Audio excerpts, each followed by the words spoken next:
de repente, acabar com a sua demanda, a sua matéria-prima, que também um outro lado defende que não podemos tocar nisso, né? Onde chegaremos, como chegaremos no papel regulador, né? A discussão entre Estado mínimo e Estado máximo é uma discussão... Passa por essa. Porque na verdade o que cada sociedade tem que produzir é o Estado necessário àquela sociedade, naquele momento histórico. Se é máximo, se é mínimo, isso não faz muito sentido. Né? E aliás, por falar em tamanho de Estado, nós também temos que falar em tamanho de mercado. Isso ninguém fala. Mas o mercado também tem que ser regulado. Hoje o mercado não é mais um mercado livre, ele é um mercado politicamente regulado. E tanto é verdade que quando há uma crise, o que o mercado salva o mercado? Quem salva o mercado? Né? Nós estamos cansados de ver histórias. Logo, logo a FURB deve se federalizar. Né? Um exemplo aqui perto da intervenção do Estado numa instituição, né, privada. Também uma discussão em Lages também, né, com a Uniplac, né? Então, o Estado tem que salvar a iniciativa. Pois é. Isso, se a cidadania não está profundamente envolvida, pode haver forças de grupos que encaminhem o Estado para certas direções e outras questões fundamentais da sociedade são deixadas para trás. Por quê? Por causa da falta da participação. A gente volta para a participação, que deverá apontar esse estado necessário, né? Como que nós vamos então fazer acontecer, e voltamos ao conceito original que nós somos o Estado. Isso. Bom, nós faremos um breve intervalo no Gestão em Foco e voltamos em instantes para o quarto e último bloco, falando sobre a formação destas mulheres e homens que estão a serviço do Estado, os administradores públicos. Estamos de volta com o programa Gestão em Foco, falando sobre a administração pública, a demanda do Estado, o seu papel, o nosso papel enquanto cidadão perante esta grande força que serve para promover o bem comum. E diante desse bem comum, professor, existem aqueles profissionais que estão cada vez se qualificando mais, são os administradores públicos, né? Qual o papel deles diante desse desafio social? Dentro da formação que a gente propõe, Caí, eles têm um aparato técnico muito forte, para não ficar nesse vício, né, de decisões... Aquilo que estávamos falando até agora, né? Eu vou dizer apolíticas quase, né? No sentido pejorativo, mas eles têm essa visão da necessidade de representar a sociedade e saber conciliar esses diferentes interesses, esse jogo, essa articulação, sem tornar os fins privados predominantes aos fins públicos. Então, dentro dessa formação é que eles vêm com uma visão mais ampla dessa sociedade. Não é o mercado, não é o Estado, não é o terceiro setor, é a conjunção desses elementos. Então, eles conseguem, de alguma forma, dosar, ter um medidor melhor e fazer uma abordagem mais ousada, tentando mexer essas estruturas tão prontas, tão arraigadas, tão pesadas que hoje nós vivemos. Aos poucos essa visão, esses profissionais vão conseguir disseminando essas práticas, essa cultura nos atuais funcionários públicos, nos atuais servidores públicos? Essa é a nossa pretensão, né? Ter uma legião de um pensamento novo, né? A gente, no curso, a gente passa mais do que conhecimento, a gente tenta incutir uma série de novos valores nesses alunos. E aí, de certa forma, eles saem muito mexidos, porque a gente acaba ouvindo ao longo do curso os relatos dos alunos dizendo assim: nossa, eu entrei nesse curso totalmente longe da política e hoje eu já me interesso, hoje eu me sinto uma pessoa melhor como cidadão. Então, quando a gente ouve isso, a gente vê que está tendo repercussão toda essa nossa preocupação com a postura do aluno como aluno, de cuidar do patrimônio que é dele dentro da própria universidade, dele sair e participar da sua associação de bairro. Então, isso é um embrião que está se formando, né? Que está tomando uma força. Mas isso a gente vai ver no dia a dia mesmo. Não é só quando formado, é desde já como aluno, o papel dele como cidadão. E ele vai levar isso para o espaço que ele ocupar, independente se seja dentro de uma carreira pública, numa empresa privada conduzindo projetos sociais, dentro de uma associação de bairro, dentro de uma organização, né, não governamental de repercussão internacional, até como consultores da área pública, eles têm daí importantes papéis dentro dessa filosofia, dessa essência de ser o melhor cidadão. Professor, até porque essa visão destes que se preparam para a área pública, quiçá muitos deles tornem-se funcionários públicos, sim, que serão eles, que o funcionário público tem essa missão que falávamos também num dos blocos, essa missão de manter as políticas públicas, propagar, promover a progressão dessas políticas públicas, né? É isso que a gente espera que tome conta das nossas, aquela antiga esperança, repartições públicas, né? Essa imagem negativa, de fato, ela é comum em muitos países. Eu morei um tempo nos Estados Unidos e via lá como eles pintavam o funcionário público, também era muito feio. Agora, voltando um pouquinho à nossa história, nós começamos o curso em agosto de 2004.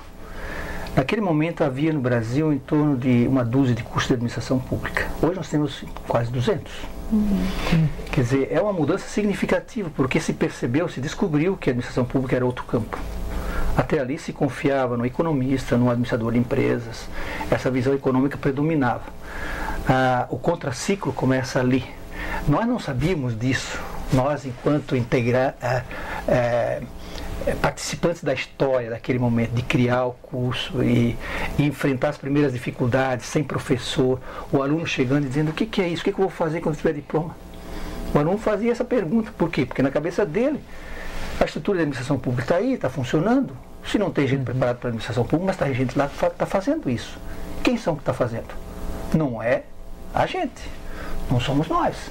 Então, até essa dificuldade de fazer o próprio candidato que vinha entender que esse é um campo que tem uma natureza própria, distinta, né? Foi um tempo, foi ali pela terceira, quarta turma que começou a haver uma consolidação.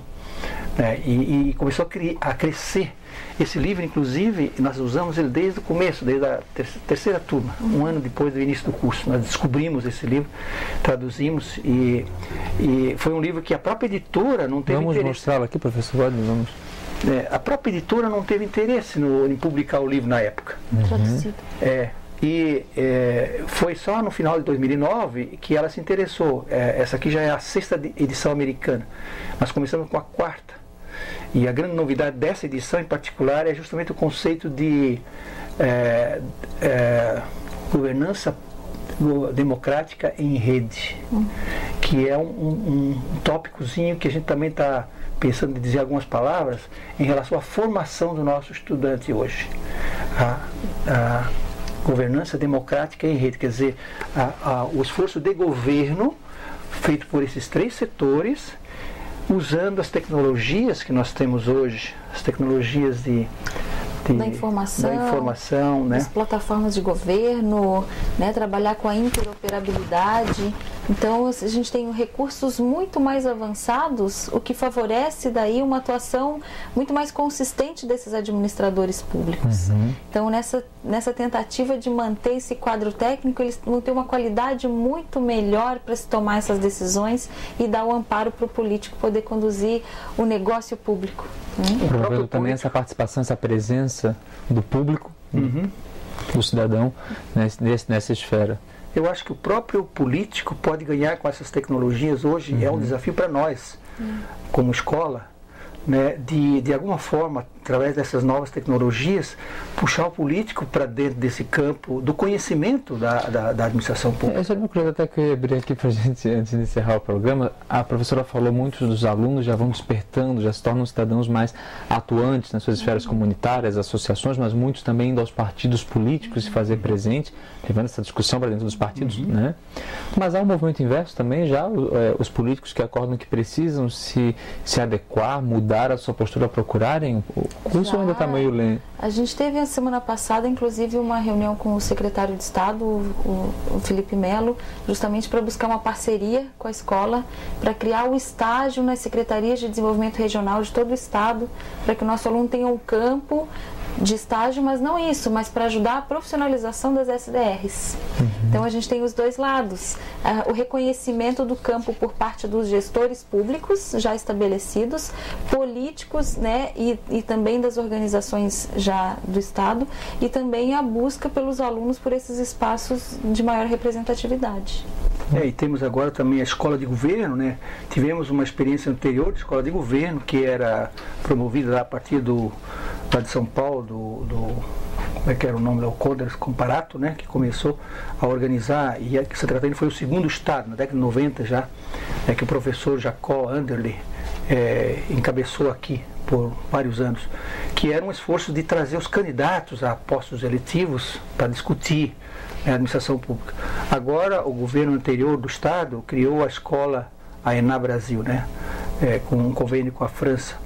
Só que ali me parece que por enquanto são só os profissionais, não são ainda os políticos que estão sendo convidados a participar.